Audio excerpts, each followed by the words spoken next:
Please do like comment share subscribe and thanks for watching. आप मुझे आप लोगों से रिक्वेस्ट है कि जो भी लोग मेरा इस चैनल को देखते हैं वो इसे सब्सक्राइब करें, साथ साथ इसको जो है शेयर भी करें अपने दोस्तों के बीच में, ताकि मुझे इससे मोटिवेशन मिले और मैं आप लोगों के लिए और अच्छी खबरें ढूंढ कर ला सकूं। धन्यवाद। प्रधानमंत्री नरेंद्र मोदी ने सोमवार को कर्नाटक के तुमकुरू जिले में हिंदुस्तान एरोनॉटिकल्स लिमिटेड के हेलीकॉप्टर कारखाने की सबसे बड़ी हेलीकॉप्टर निर्माण सुविधा का उद्घाटन किया।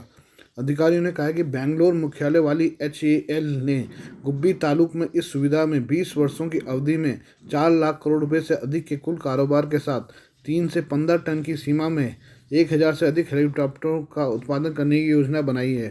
फैक्ट्री 615 एकड़ में फैली हुई है, जिसके लिए प्रधानमंत्री ने 2016 में आधारशिला रखी थी। शुरुआत में लाइट यूटिलिटी हेलीकॉप्टर का निर्माण करेगी। उन्होंने कहा कि यह भारत को बिना आयात के हेलीकॉप्टरों की अपनी पूरी आवश्यकता को पूरा करने में सक्षम करेगा और हेलीकॉप्टर डिज़ाइन, विकास और निर्माण में प्रधानमंत्री के आत्मनिर्भर भारत के दृष्टिकोण को बहुत जरूरी प्रोत्साहन देगा। इस अवसर पर रक्षा मंत्री राजनाथ सिंह, कर्नाटक के मुख्यमंत्री बसवराज मुंबई और रक्षा मंत्रालय के वरिष्ठ अधिकारी उपस्थित थे। सिंह ने कहा कि एक समर्पित नई ग्रीनफील्ड हेलीकॉप्टर फैक्ट्री है जो हेलीकॉप्टर बनाने के लिए भारत की क्षमता और पारिस्थितिकी तंत्र को बढ़ाएगी। पीएम मोदी ने LUH का अनावरण किया, जिसका उड़ान परीक्षण किया गया है।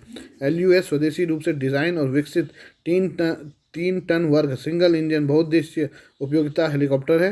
रक्षा मंत्रालय के अनुसार शुरू में कारखाना प्रतिवर्ष लगभग 30 हेलीकॉप्टरों का उत्पादन करेगा और चरणबद्ध तरीके से इसे 60 और फिर 90 तक बढ़ाया जा सकता है।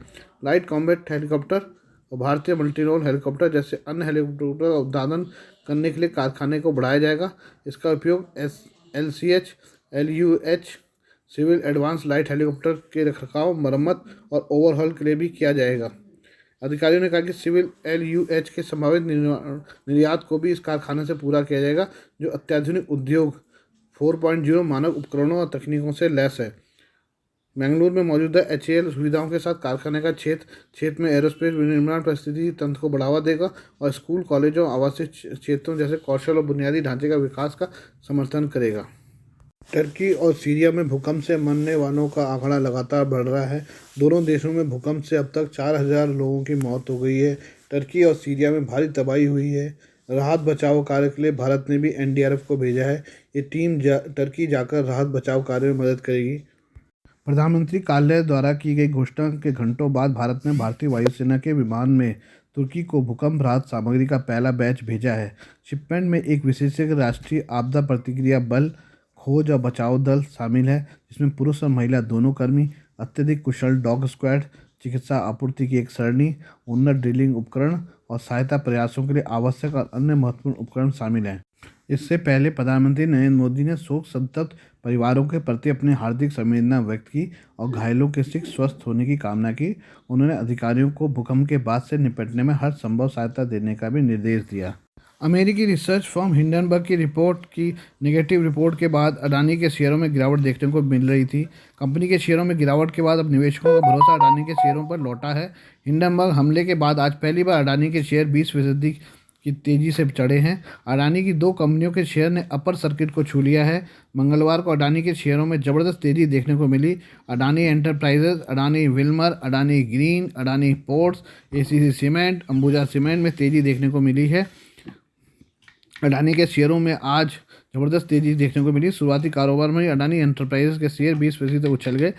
कंपनी का शेयर अभी तक 235.20 अंक चढ़कर 1807.50 रुपये पर पहुंच गया। वहीं अडानी पोर्ट्स एवं स्पेशल इकोनॉमिक जोन लिमिटेड के शेयर आज 9.63% की तेजी के साथ 582.25 रुपये पर पहुंच गए। अडानी पावर के शेयर 0.52% की तेजी के साथ 183.40 रुपये पर पहुंच गए।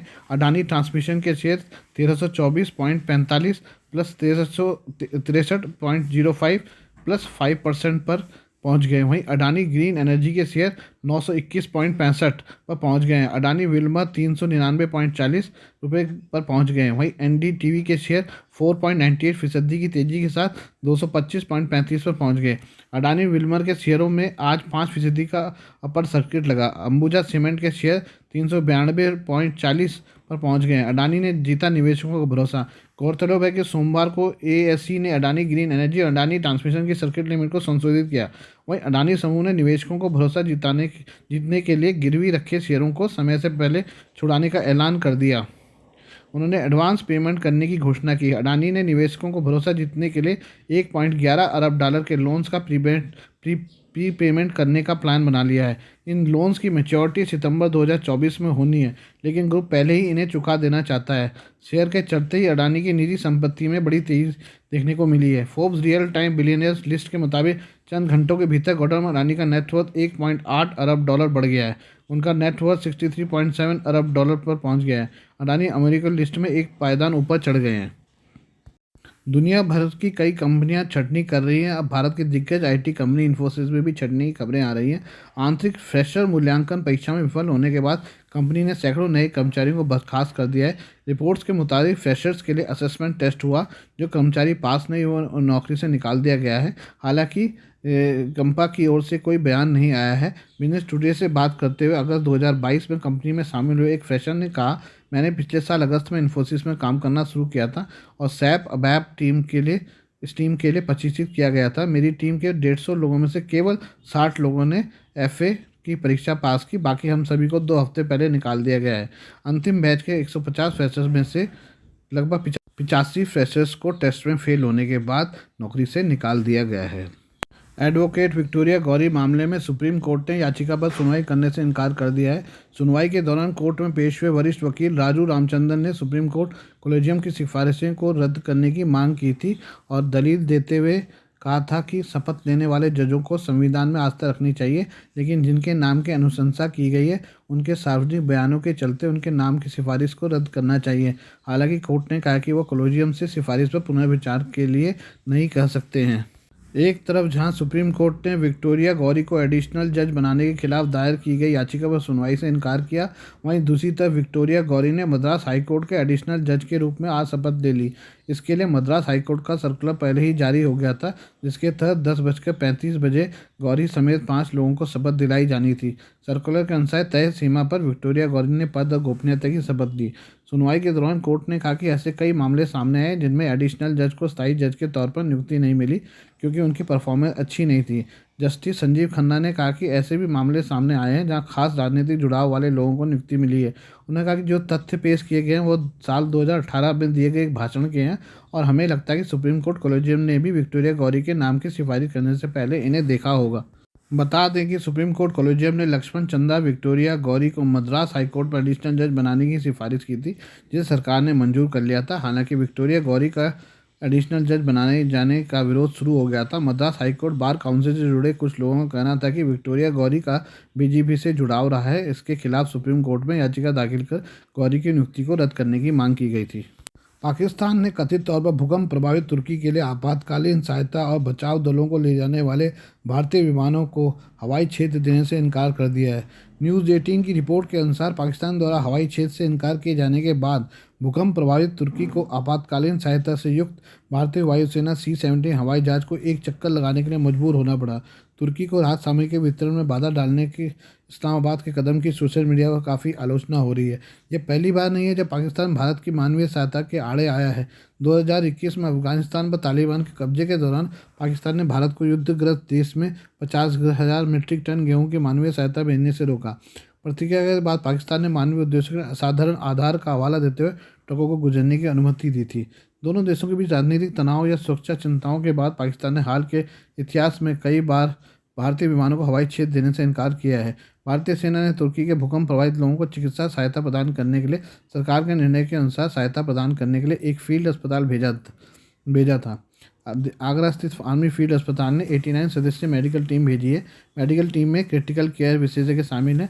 दल में अन्य लोगों के अलावा ऑर्थोपेडिक सर्जिकल टीम, सामान्य सर्जिकल विशेषज्ञ टीम और चिकित्सा विशेषज्ञ टीम शामिल है। टीम में 30 बेड वाली चिकित्सा सुविधा स्थापित करने के लिए एक्सरे मशीन, वेंटिलेटर, ऑक्सीजन उत्पादन संयंत्र, कार्डियक मॉनिटर और संबंधित उपकरणों से लैस है। प्रधानमंत्री नरेंद्र मोदी के देश को हर संभव सहायता देने के निर्देश के बाद भारत ने सोमवार को राष्ट्रीय आपदा प्रतिक्रिया बल, चिकित्सा दलों और राहत सामग्री की खोज और बचाव टीमों को तुरंत तुर्की भेजने का फैसला किया। राहत सामग्री के साथ पहला विमान सोमवार रात भेजा गया। सोमवार को आए भूकंप में तुर्की और पड़ोसी सीरिया में 4,000 से अधिक लोगों की मौत हो गई, हजारों इमारतें ढह गई। यह तुर्की के दक्षिण पूर्वी प्रांत kahramanmaraş में केंद्रित था। आज का गोल्ड रेट इस प्रकार से है। 22 कैरेट का गोल्ड रेट 10 ग्राम का 52,750 है और 24 कैरेट का गोल्ड रेट जो है वो है 10 ग्राम का 57,550।